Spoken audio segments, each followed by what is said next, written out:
காகித பணங்கிறதே இருக்காது. எல்லாமே இப்போ இந்த ஜிபே தானே பண்ணிட்டு இருக்கோம். இந்த ஜிபேயும் இருக்காது. ஓ. டிஜிட்டல் கரன்சி, ம். கிரிப்டோ கரன்சி, இந்த பிட்காயின் இது மாதிரியானது தான் அடுத்த ஒரு மிகப்பெரிய டிரான்ஸ்ஃபர்மேஷனாக மாறி இவர் இந்த மீனத்தை விட்டு போகும்போது அந்த குருவோட இதையே வந்து மாற்றி விட்டுருவார். ஒரு போர்ட்ஃபோலியோவை வேற மாதிரி மாற்றி விடுறதே அந்த சனியோட அம்சம் தான். அதே மாதிரி இந்த ராகுவும் வந்து கும்பத்தில் இருந்து அடுத்து வந்து மகரம் சனி வீட்டுக்கு போவார். அப்போ அது மாதிரியான இதெல்லாம் நடக்கும். வெறுமனை கடன் கட்டிக்கிட்டே இருந்தோம்னா நம்ம கடனைத்தான் காலத்துக்கும் கட்டிக்கிட்டே இருப்போமே தவிர சேமிப்புக்குள்ள போகிறதுக்கான வாய்ப்புகளே இருக்காது. அதுக்கு என்னென்ன மாதிரியான விஷயங்களை செய்யலாம் அப்படிங்கிறது தான் நம்ம பார்க்கணும். போன பிறவியில் நீங்கள் என்ன பாவத்தை பண்ணீங்களோ அதுதான் இந்த தடவை இந்த பிறவியில் செலவினத்தை தரும். அதனால தான் 2ல் வருது 8ல் போகும். ஒருத்தருக்கு ராகு நல்லா இருந்ததுன்னு வைங்க, அவங்க ஷேர் பண்ணலாம், ட்ரேடிங் பண்ணலாம், ஃபாரெக்ஸ் ட்ரேடிங் பண்ணலாம், கிரிப்டோ கரன்சி பண்ணலாம். அவன் போய் லாட்ரி வாங்கினா லாட்ரி பண்ணலாம். அதுவே 6, 8, 12 ஒருத்தனுக்கு வலுத்து போயிருக்குது. அவங்க வந்து இதெல்லாம் பண்ணி கனாலியா. ஆன்மீக வேர்ல்டு அன்பர்களுக்கு வணக்கம். நான் விஜய் அரிகரசன். இன்னைக்கு நம்ம கூட இருக்கிறது யாருன்னு பார்த்தீங்கன்னா, நேர்மறை சிந்தனையாளர் நற்பவி நம்பிராஜன் அவர்கள் தான் இருக்காங்க. நற்பவி சார். நற்பவி வணக்கம். வணக்கம் சார். சார், இப்போ என்ன பிரச்சனைனா, தங்க விலை ஒரு பக்கம் ஏறிட்டு இருக்கு. இப்போ சேலரி அப்படிங்கிறது இதை வச்சுக்கிட்டு இதெல்லாம் மேனேஜ் பண்ண முடியுமா அப்படின்னு ஒரு விஷயங்கள் இருக்கு. நிறைய பேர் இப்போ இன்வெஸ்டர்ஸ் தான் நிறைய யூடியூப் சேனல்ஸ்ல வர ஆரம்பிச்சிட்டாங்க. இதில் இன்வெஸ்ட் பண்ணுங்க, இப்படி போங்க, 30,000 சம்பாதிச்சிங்கன்னா அதை நீங்க எப்படி டிவைட் பண்ணி வாழணும் அப்படின்னு. ஆனா அந்த 30,000த்தை நான் என் வாழ்க்கையில ஒரு 1 லட்சமாவோ இல்லை 1.5 லட்சமாவோ எப்படி நான் மாத்துறது? அதுக்கான சூட்சுமம் என்ன? நான் சம்பாதிக்கிறேன், ஆனா அதுக்கேத்த ஒரு விஷயத்த வந்து ஒரு கிரக ரீதியாவோ ஒரு ஜோதிடம் ரீதியாவோ எப்படி சார் பண்றேன்? செல்வ பெருகணும். அதான். அதாவது பொதுவா வந்து பொருளாதாரம் சார்ந்த விஷயங்கள் வந்து எப்பெல்லாம் வந்து சனி வந்து குரு வீட்டுக்கு போகிறாரோ, குரு வீட்டை பார்க்குறாரோ, அப்போல்லாம் உலக அளவுலேயே பொருளாதாரத்தில் நிறைய சீரழிவுகள் ஏற்படும். பொருளாதாரத்தில் நிறைய மாற்றங்கள் ஏற்பட்டுரும். உதாரணத்துக்கு இப்போ நீங்கள் ஒரு விஷயம் கேட்டிருக்கீங்க. அடுத்து வந்து பார்த்தீங்கன்னா வருங்காலத்தில் காகித பணங்கிறதே இருக்காது. எல்லாமே இப்போ இந்த ஜிபே தானே பண்ணிட்டு இருக்கோம். இந்த ஜிபேயும் இருக்காது. ஓ. டிஜிட்டல் கரன்சி, ம். கிரிப்டோ கரன்சி, இந்த பிட்காயின் இது மாதிரியானது தான் அடுத்த ஒரு மிகப்பெரிய டிரான்ஸ்ஃபர்மேஷனாக மாறி இருக்கு. இந்த சனி மீனத்துக்கு இப்போ தான் வந்திருக்காருன்னு வாக்கி எப்படி சொல்கிறாங்க இல்லையா, இவர் இந்த மீனத்தை விட்டு போகும்போது அந்த குருவோட இதையே வந்து மாற்றி விட்ருவார். ஒரு போர்ட்ஃபோலியோவை வேற மாதிரி மாற்றி விடுறதே அந்த சனியோட அம்சம்தான். அதே மாதிரி இந்த ராகுவும் வந்து கும்பத்தில் இருந்து அடுத்து வந்து மகரம் சனி வீட்டுக்கு போவார். அப்போ அது மாதிரியான இதெல்லாம் நடக்கும். ஸோ இப்போ இது வந்து எல்லாருக்கும் தேவையான ஒன்று.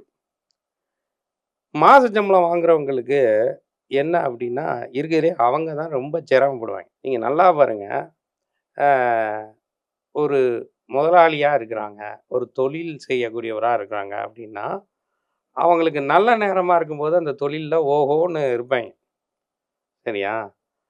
ஆனால் மாச சம்பளம் வாங்குறவங்க பார்த்தீங்கன்னா ஒரு 30,000 வாங்கினாலும் 40,000 வாங்கினாலும் 50,000 வாங்கினாலும் 1 லட்சம் வாங்கினாலும் 2 லட்சம் வாங்கினாலும் அந்த 2 லட்சத்துக்கும் ஏதாவது ஒரு கமிட்மெண்ட்டோ ரெஸ்பான்சிபிலிட்டியோ வச்சுக்கிட்டே இது பண்ணிகிட்டு இருப்பாங்க. வீடை வாங்கிடுவாங்க, இஎம்ஐ கட்டுவாங்க. 2 வீலரோ காரோ வாங்கி அதுக்கு இஎம்ஐ கட்டுவாங்க. அடுத்தடுத்து வேறு வேறு இது ஆகி அவங்களுடைய ரொட்டீன் லைஃப்பை லீட் பண்ணுறதே வந்து ஒரு சிக்கலுக்குரிய விஷயமாக தான் இருக்கும். அதனாலேயே நான் நிறைய பேரை சொல்கிறது உண்டு, நீ என்றைக்குமே முதலாளி ஆகணும். மாத சம்பளம் நீ இருந்தாலும் உனக்கு அடிஷ்னலாக ஒரு 2, 3 இன்கம்மாவது வச்சுக்கணும். இன்றைக்கி வந்து பார்த்தீங்கன்னா நவீனத்துவம் வளர்ந்துட்டதுனால you can do lot of part time jobs, part time business நிறையா இது பண்ணலாம். கிட்டத்தட்ட அதுக்கு ஏகப்பட்ட வழிமுறைகள் இருக்குது. பட் மணி நமக்கு சேமிப்பு அப்படிங்கிறது என்ன அப்படிங்கிறது முதல்ல இருக்குது. சிறு சேமிப்பு எல்லாருமே வந்து சேமிப்புங்கிறதுல ஒரு இது வச்சுக்கணும். வெறுமனை கடன் கட்டிக்கிட்டே இருந்தோம்னா நம்ம கடனைத்தான் காலத்துக்கும் கட்டிக்கிட்டே இருப்போமே தவிர சேமிப்புக்குள்ளே போகிறதுக்கான வாய்ப்புகளே இருக்காது. ம். அதுக்கு என்னென்ன மாதிரியான விஷயங்களை செய்யலாம் அப்படிங்கிறது தான் நம்ம பார்க்க போறோம். இன்வெஸ்ட்மெண்ட் அப்படிங்கிறது இப்போ நீங்க சொல்ற மாரி ம். சாமானியர்களோ, நடுத்தர வர்க்கமோ இப்போ போய் தங்கத்துல வந்து இன்வெஸ்ட் பண்ண முடியுமா? முடியாது. ஆனா, நெறையா வந்து பார்த்தீங்கன்னா, இன்வெஸ்ட்மென்ட் ஸ்கீம்ஸ் ஏகப்பட்டது இருக்கு. ஆ பொதுவாவே வந்து பார்த்தீங்க அப்படின்னா, நமக்கு 2ஆம் இடம் வருமானம். 8ஆம் இடம் செலவு. 2ஆம் இடம் தான் நீங்கள் சம்பாதித்த புண்ணியம். போன ம். பிறவியில நீங்க என்ன புண்ணியம் பண்ணியிருக்கீங்களோ, அதுதான் இந்த பிறவியில உங்களுக்கு வருமானத்த தரும். போன பிறவியில நீங்க என்ன பாவத்த பண்ணீங்களோ, அதுதான் இந்த தடவ இந்த பிறவியில செலவினத்த தரும். அதனால தான் 2ல வர்றது 8ல போகும் அப்படின்னு சொல்லுவாய்ங்க. ம். இப்ப நீங்க ஒரு வரவுன்னு நமக்கு வந்துடுச்சுனாலே, செலவுன்னு ஒண்ணு லைன் கட்டி நிக்கும். இப்ப மாச சம்பளம் வாங்கிட்டு இருந்த நபர் தான் நானும் ஒரு காலத்துல. ஆனா, எனக்கு அப்பமே இருந்த ஒரு இது என்ன அப்படின்னா, I need to be a முதலாளி, ம். பாஸ். இப்ப எனக்கு நான் தான் முதலாளி, எனக்கு நான் தான் தொழிலாளி. நான் யார்ட்டயும் போய் கை கட்டி நிக்க வேண்டிய அவசியம் கிடையாது. ஒரு லீவு கேட்கணுங்கிற இது கிடையாது. அப்படிங்கும்போது, I can have lot of freedom. அது மாதிரி எல்லாரும் ஆகணும்னு தான் நானு சொல்லுவேன். ஓகே. இப்போ மாசம்பளம் வாங்குறவங்களால அப்படி இருக்க முடியுமா?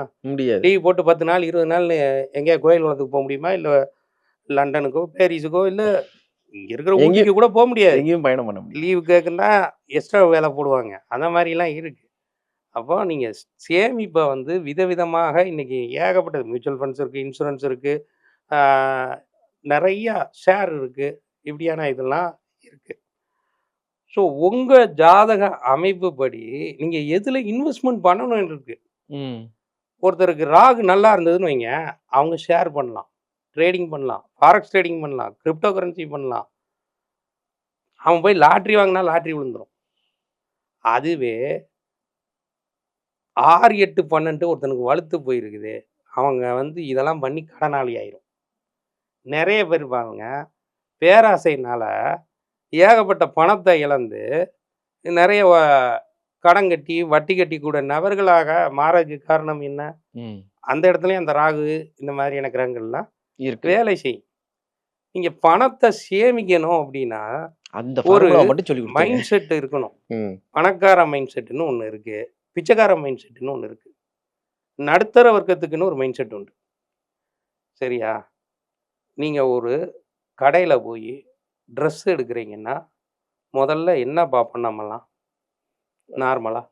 அதோட விலைய தான் முதல்ல பார்ப்போம். அந்த மைண்ட் செட்டு பணக்காரனுக்கு இருக்குமா? இருக்காது. நெறைய பேர் பார்த்தீங்கன்னா, நாடு விட்டு நாடு போய் ட்ரெஸ் எடுத்துட்டு வருவான். ம். அதுதான் பணக்கார மைண்ட் செட். சார் நான் எங்க அதெல்லாம் செய்ய முடியும் அப்படின்னு போயிட்டோம்னாலே, நம்ம நடுத்தர மைண்ட் செட்டுக்கும், இந்த மாரியான பிச்சைக்காரத்தனமான எண்ணங்கள் வந்துட்டோம்னாலே பணம் சம்பாதிக்க முடியாது. ம். பணத்த செலவு பண்ணா தான் பணமே வரும். பணங்கிறது உங்ககிட்ட இருக்கும், என்கிட்ட இருக்கும். நாளைக்கு இன்னொருத்தர்ட்ட போகும். ம். ஸோ இட்ஸ் எ வந்து பாசிங் இது மாரி தான். இந்த ரிலேன்னு சொல்லுவாங்க. ஒருத்தன் கையில குடுத்து, ஒருத்தன் கையில குடுத்து, ஒருத்தன் கையில குடுத்து, இப்படி போகக்கூடியது. முதல்ல வந்து நீங்க சட்டையில எவ்வளவு பைசா வைக்கிறீங்க? நார்மலா கேட்குறேன். உங்க பர்ஸ்ல எவ்வளோ பணம் இருக்கு? கம்மியா தான் சார் இருக்கு. ரொம்ப எல்லாமே அக்கவுண்ட்ல தான் இருக்கும். பர்ஸ்ல வைக்க மாட்டேன். ஒரு ரூ. 20 ரூ. 30 தான் அவ்வளோதான். இன்னைக்கு எத்தன பேர் வந்து கையில ஒரு தொகையை வைத்திருக்கிறார்கள்? வீட்ல ஒரு தொகையை வச்சிருக்காங்க. ம். முதல்ல அது ஒரு இது இருக்கு. ஒரு கோல் இருக்கு. நீங்க ரூ. 5000 எப்பவுமே கையில வச்சிருக்கணும். ம். ரூ. 5000னா ரூ. 5000 செலவுக்கு இல்ல. ரூ. 5000 உங்க பாக்கெட்ல இருந்தா தான், அடுத்த இதுவே வந்து உங்களுக்கு மணி ஃப்ளோங்கிறது ஓடும். அதேமாரி வீட்ல வந்து குறைஞ்சபட்சம் ரூ. 1,00,000 லிக்விட் கேஷ் இருக்கும். இருக்கணும். அப்படின்னா தான் மணி ஃப்ளோங்கிறதே வரும். சரியா? அடுத்தது நீங்க நல்லா பாருங்க. சேட் இருக்கான்ல, சேட்டோட நெறைய விஷயங்கள நீங்க ஃபாலோ பண்ணீங்கன்னா, பணம் வந்து உங்கள தேடி வரும். ம். அவனுக்கு தான் மகாலட்சுமிய எப்படி அவங்க வீட்டுக்குள்ளேயே வச்சிருக்கிற இதெல்லாம் அவனுங்களுக்கு தான் தெரியும். குஜராத்தி சேட்டு. இப்ப நாட்ட ஆளக்கூடியது யாரு? குஜராத். உள்துறை அமைச்சர் யாரு? குஜராத்தி. குஜராத்துக்காரங்க கிட்ட தான் ஏகப்பட்ட பணமே இருக்கு. இருக்கு. சரியா? மார்வாடிகள்னு இருக்காங்க. அதுலேயே வந்து சேட்ஜிகள் இருக்காங்க. அதுலேயே பல உட்பிரிவுகள் இருக்காங்க. இந்த ஜெயின் வழிபாடக்கூடியவர்கள்லாம் இருப்பாங்க. ம். ஏன் வந்து நம்ம வந்து ஒரு ரூ. 5000 குறைஞ்சபட்சம் வச்சுக்கணும் அப்படின்னா, ம். நம்மகிட்ட ரூ. 5000 இருந்ததுன்னா, எப்படி ஒரு மனநிலை இருக்கும்? நீங்க அரசியல்வாதி பார்த்துருக்கீங்களா? அவங்க சட்ட பாக்கெட்ல அவங்க தலைவர் படம் ஒண்ணு வச்சிருப்பாய்ங்க. அதுக்கு உள்ளுக்குள்ள ஒரு கட்டு நோட்டாவே வச்சிருப்பாய்ங்க. செலவு நோட்டு. ஆமா. ம். அது வந்து சில பேர் வந்து உண்மையிலேயே கட்டு நோட்டாவே வச்சிருப்பாங்க. சில பேர் அந்த முன்னாடி மட்டும் ரூ. 500 இருக்கும். மத்ததெல்லாம் சாதா ஏதாவது பேப்பரா இருக்கும். இல்ல வேற ஏதாவது இருக்கும். ம். பட் உங்களுக்கு பணம் அப்படிங்கிறத லிக்விட் கேஷா நீங்க கையில 5000 வச்சுக்கணும். இன்னைக்கு நம்ம யாராவது வந்து ஒரு டிரான்சாக்ஷன பண விஷயத்துல பண்றோமா? வேறு விஷயத்துல பண்றோமா? வேறு விஷயத்துல தான். டிஜிட்டல்ல தானே பண்றோம். ஆமா. டிஜிட்டல்ல தான். ஜிபேன்னு ஒண்ணு வந்த பிறகு நாம என்னைக்காவது டீ கடையில கூட எவ்வளவு வந்து இன்னைக்கு ரூ. 10 கூட பண்ணிட்டு இருக்காங்க. ஜிபேல தான் பண்றோம். ஒரு கட்டண கழிப்பீடத்துல கூட ஜிபே இது வச்சிருக்காங்க. நம்மட்ட சில்லறை இல்லன்னு நம்ம சொன்னோம்னா, அவங்க வந்து ஜிபே பண்ணுங்கங்கிறாங்க. அப்படிதானே? அப்ப நமக்கு வந்து முதல்ல வந்து அத கணக்கு பண்றோமா? என்னைக்காவது நான் இவ்வளவு தூரம் இவ்வளவு செலவு பண்ணியிருக்கேன். ஜிபேல கணக்கு பண்றோமா? யாருக்கு பணம் குடுத்தேன்? எதுக்கு குடுத்தேன்? எப்படி குடுத்தேன்? நமக்கு எவ்வளவு வந்தது? எவ்வளோ போனது? போனது எதுவுமே. ஆனா நீங்க பணத்த வச்சு செலவு பண்ணும்போது, அது தெரியும். ஐய்யய்யோ! அப்படிங்கிற மாரி ஒரு ஒரு ரூ. 500 நீங்க வந்து செலவு பண்றதுக்கு யோசிப்போமா? மாட்டோமா? கண்டிப்பா யோசிப்பேன். ஆனா, இப்போ வந்து செலவினங்கள் அதிகமா இருக்கா? நீங்க ரூபா வச்சு செலவு பண்ணிட்டு இருந்தப்ப அதிகமா இருந்ததா? இப்பதான் என்ன அதுக்கு போது என்ன ஏன்னா, நமக்கு நமக்கு கண்ணுக்கு தெரியாமலே பணம் எல்லாமே போய்க்கிட்டே இருக்கு. ம். முதல்ல வந்து இந்த ஜிபேலாம் யூஸ் பண்றது நமக்கு சௌரியமானதுன்னு நம்ம நெனச்சிட்டு இருக்கோம். ம். ஆனா, இது வந்து யாருக்கு சௌரியமானது? அரசுக்கு தான் சௌரியமானது. ம். உங்களுடைய அனைத்து விதமான டிரான்சாக்ஷனும் அக்கவுண்டபிலிட்டிக்குள்ள வந்துருது. அப்படிதானே? ம். சமீபத்தில வந்து ஒரு செய்தி. ஒரு அதாவது தெருக்கடையில பானிபூரி போடுறவனோ, எவனோ ஒருத்தனுக்கு இவ்வளோ டாக்ஸ் கட்டுன்னு மெசேஜ் போட்டு நோட்டீஸ் விட்டாங்க. Income tax notice. ஆமா. ஏன்னா இவ்வளவு வந்து ஜிபேல உனக்கு டிரான்சாக்ஷன் ஆயிருக்கு. நீ இவ்வளவு வரி கட்டுன்னு ஜிஎஸ்டிய போட்டு விட்டாங்க. ம். இதுதான் வந்து விஷயமே. அன்றைய காலகட்டத்துலலாம் நம்ம பணத்த வச்சு இது வந்து சிக்கனம்ங்கிறது ஒண்ணு இருக்கு. கருமித்தனம்னு ஒண்ணு இருக்கு. கருமித்தனம் இருக்கக்கூடாது.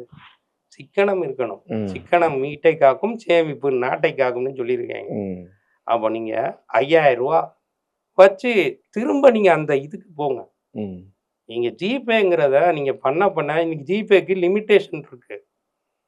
இப்ப நீங்க காய் விக்கிறவங்கட்டயும் இது தெருவுல வேலை செய்யக்கூடியவர்கள், தொழில் செய்யக்கூடியவர்களுக்கு நீங்க பணத்த செலவு பண்றீங்க அப்படிங்கிறபோது, அப்ப எல்லாமே வந்து அக்கவுண்டபிலிட்டி கிடையாது. ம். ஆனா இன்னைக்கு எல்லாமே அக்கவுண்டபிலிட்டி ஆயிருது. உங்களுக்கும் அக்கவுண்டபிலிட்டி, அவங்களுக்கும் அக்கவுண்டபிலிட்டி. இதனால யாருக்கு நன்மைன்னா, அரசுக்கு தான் நன்மை. ம். உங்களுக்கு எந்த நன்மையும் கிடையாது. உங்களுக்கு தீமை தான். காசு தான் நெறைய செலவாயிட்டே இருக்கும். ம். மொத அதுல கவனம் செலுத்தணும். நான்லாம் ஜிபேய அதிகமா யூஸ் பண்ண மாட்டேன். ம். பணத்த தான் யூஸ் பண்ணுவேன். பணத்த செலவு பண்ணும்போது, இது தேவையா? தேவையில்லையா? அப்படிங்கிற ஒரு இது வந்து நமக்கு மைண்ட்ல வரும். அப்ப நீங்க அந்த மாதிரியான இத நீங்க பண்ணீங்கன்னா, பண சுழற்சிங்கிறது ஏற்படும். ம். பணம் உங்களுக்கு இன்கமிங்க்கும், அவுட்கோயிங்க்கும் நீங்க பிளஸ் பண்ணணும். ம். நம்மகிட்ட இருந்து பணம் போகுதுன்னா, எல்லாருக்குமே ஒரு அங்கலாய்ப்பா தான் இருக்கும். கஷ்டமா தானே இருக்கும். ம். ஒரு ஆஸ்பத்திரிக்கு போய் நம்ம பணம் குடுக்குறோம்னா, சந்தோஷமா குடுப்போமா? இல்ல சோகமா தான் குடுப்போம். அப்படிலாம் இருக்கக்கூடாது. ஆஸ்பத்திரிக்கு போய் எதுக்கு குடுக்குறோம்? நம்மளோட உடம்பு நம்மளோட உடம்பு நல்லா இருக்கிறதுக்கோ, இல்ல நம்ம டிபெண்டன்ட்க்கு ஏதோ ஒருத்தங்களுக்கு எதுன்னா, அதுக்கு குடுக்குறோம். அது சந்தோஷங்கிறத விட, நம்மளுடைய உயிர் சார்ந்த விஷயம், நம்மளுடைய ஹெல்த் சார்ந்த விஷயம், ஆரோக்கியம் சார்ந்த விஷயம். அப்ப அதுக்கு வந்து நம்ம அழுதுட்டு குடுக்கக்கூடாது. சந்தோஷமா தான் குடுக்கணும். இன்னொருத்தருக்கு வருமானம் தானே. ஆமா. நமக்கு எப்படி வருமானமோ, அத மாரி அவங்களுக்கு இன்னொருத்தங்களுக்கு வருமானம். பொதுவா எல்லாருமே வந்து என்ன பண்ணணும்னா, இந்த 8ஆம் இடம்ங்கிற விஷயம் வேலை செய்யாம நல்ல விதமா வேலை செய்யணும்னா, everyone should have life insurance. ம். அது நீ மியூச்சுவல் ஃபண்ட்ஸ்ல போடு, இல்ல எல்ஐசில போடு, இல்ல வேறு எந்த விதமான இதா கூட இது பண்ணு. ஆனா ஆயுள் காப்பீடுங்கிறது ம். கண்டிப்பாக இருக்கணும். ம். ஹோமுக்கு இன்சூரன்ஸ் இருக்கணும். சொந்த வீடா இருந்தா அதுக்கு ஒரு இன்சூரன்ஸ் இருக்கணும். வண்டிக்கு வந்து இன்சூரன்ஸ் இருக்கணும். அ அதுக்கப்புறம் உங்களுடைய உடலுக்கு, ஹெல்த் இன்சூரன்ஸ். எல்லுக்கு எல்லாத்துக்குமே இன்சூரன்ஸ் இருக்கணும். அப்படி நீங்க பண்ணிட்டீங்கனாலே, அந்த 8ஆம் இடங்கிறது உங்களுக்கு தேவையற்ற செலவு, எதிர்பாராத பிரச்சனை, எதிர்பாராத விபத்து, ஆயுள் அதுக்கு பேரே என்ன சொல்றான்? ஆயுள் ஸ்தானம்னு ஆமா, சொல்றான். ஆமா. அப்ப ஆயுள் சார்ந்த விஷயத்துல நீங்க ஒரு இன்வெஸ்ட்மென்ட்ட போட்டு வச்சுட்டீங்கன்னா, உங்களுக்கு நோயே பெருசா வராது. ஓ! ஆயில் சம்மந்தப்பட்ட பங்கம் வராது. ஆயில் சம்மந்தப்பட்ட கண்டம் வராது. நெறைய பேருக்கு என்ன ஒரு திங்கிங்ன்னா, நான் ஒரு எல்ஐசி போடணும் அப்டின்னா, ம். எங்காலத்துல அத யூஸ் பண்ண முடியாதே. அப்படிங்கிற ஒரு எண்ணம். அப்புறம் வந்து ஹெல்த் இன்சூரன்ஸுக்குன்னு ஒரு இன்சூரன்ஸ் போட்டா, எனக்கு ஏதாவது நோய் வந்தா தானே அது யூஸு. இல்லைன்னா எதுக்கு யூஸு? இப்படி நம்ம திங்க் பண்ணக்கூடாது. ம். அப்படி நம்ம திங்க் பண்ணனாலே அதுக்கே ஒரு நோய் வந்துரும். ம். அதனால அந்த 2, 8 பேலன்ஸ் பண்ண தெரியணும். ஓகே. பணத்த நீங்க சேமிக்கணும். ம். எவ்வளவுக்கு எவ்வளோ பணத்த சேமிக்கிறீங்களோ, அவ்வளோக்கு அவ்வளோ பணம் உங்கள தேடி வர ஆரம்பிச்சுரும். இப்ப எல்லார்ட்டயும் ஒரு கேள்வி இருக்கும்ல சார். நீங்க சேமிக்கணும்னு சொல்றீங்க. ஒரு சில பொருட்கள் இப்ப நீங்க சொன்னீங்க, சேட்டு அவங்கள்ட்டலாம் எப்படி காசு இருக்கு? அந்த சூட்சமத்த சொல்லிட்டீங்கன்னா, இன்னும் எல்லாருக்கும் உபயோகமா இருக்கும். சரி. ஆ. உங்ககிட்ட ஒரு அமௌண்ட் நெறைய பேர் என்ன பண்றாங்க, ஜிபேல டிரான்சாக்ஷன் பண்ணிக்கிட்டே இருக்கிறதுனால, ம். பணத்தையே கையில தொடுறதே கிடையாது. ம். இப்ப நான் உங்ககிட்ட கேட்டபோது கூட, எவ்வளோ இருக்குன்னு கேட்டேன். நீங்க என்ன கம்மியா இருக்கு, கடைசி வரைக்கும் தொகைய சொல்லல. என்கிட்ட ரூ. 10,000 இருக்கு. ம். கேஷா இருக்கு. ம். ஜிபேலயும் இந்த அக்கவுண்ட்லயும் பணம் இருக்கு, இதா இருக்கு. நான் ரூ. 10,000 என் கையில லிக்விட் கேஷா வச்சிருக்கேன். ம். எதுக்கு அப்டின்னா, நான் அந்த ரூ. 10,000 எடுத்து எண்ணுவேன். சரியா? ம். சேட்டு என்ன பண்ணுவான்? எண்ணுவாங்க பணத்த. அவன் ஃப்ரீ டைம்லாம் பாருங்க. நகைக்கடை சேட்டு, அடகு வைக்கிற சேட்டு, இல்ல வேறு எந்த தொழில் செய்ற சேட்டா இருந்தாலும் சரி, அவனோட முதல் இதுவே காசு எடுத்து எண்ணிக்கிட்டே இருப்பாங்க. அதுதான் விஷயம். எச்சி தொட்டு எண்ண மாட்டான். ம். நம்ம ஆளுங்க என்ன பண்ணுவாங்க? எச்சி தொட்டு தான் எண்ணுவாங்க. அது தப்பு. பணத்த அவமதிக்கிறோம், லட்சுமிய அவமதிக்கிறோம். அவன் லட்சுமிய கொண்டாடுவான். அதனால தான் அவன்ட்ட பணம் புழங்குது. நாம அத மாரியான விஷயங்கள பின்பற்றணும். சரி. பணத்த நீங்க கவுண்ட் பண்ணுங்க. கவுண்ட் பண்றதுலயும் ரூல்ஸ் இருக்கு. ம். ரூ. 10,000 இருக்குன்னா, நீங்க இன்னைக்கு ரூ. 10,000 வச்சிருக்கீங்கன்னா, அந்த 10,000த்த அடுத்த தடவ கவுண்ட் பண்ணும்போது 20,000 கணக்குமா? ஆ ஆ. 30,000 கவுண்ட் பண்ணுங்க. 40,000 கவுண்ட் பண்ணுங்க. 50,000 கவுண்ட் பண்ணுங்க. ரூ. 50,000 வர ஆரம்பிச்சிரும். Oh! So you are counting the money. நம்ம இப்படி பண்ண அது வர ஆரம்பிச்சிரும். தொடுறீங்கல்ல, ஆ. தொடு சிகிச்சை அப்படின்னு ஒண்ணு சொல்றான். ம். அத மாரி அத நீங்க தொட்டு இது பண்ணும்போது, நமக்கு வரும்னு நெனச்சுட்டு பண்ணணும். ம். எல்லாரும் தான் எண்ணுறாங்க அப்படின்னு எண்ணிக்கிட்டே இருந்தால்லாம் வராது. பணம் எனக்கு வரும். 20,000 வரும், 30,000 வரும்னா, அந்த மனி மேக்கிங் ஆப்பர்ச்சுனிட்டீஸ் வந்து உங்கள தேடி வர ஆரம்பிச்சுரும். கண்டிப்பா. அப்ப சேமிப்பு கண்டிப்பாக இருக்கும். ம்.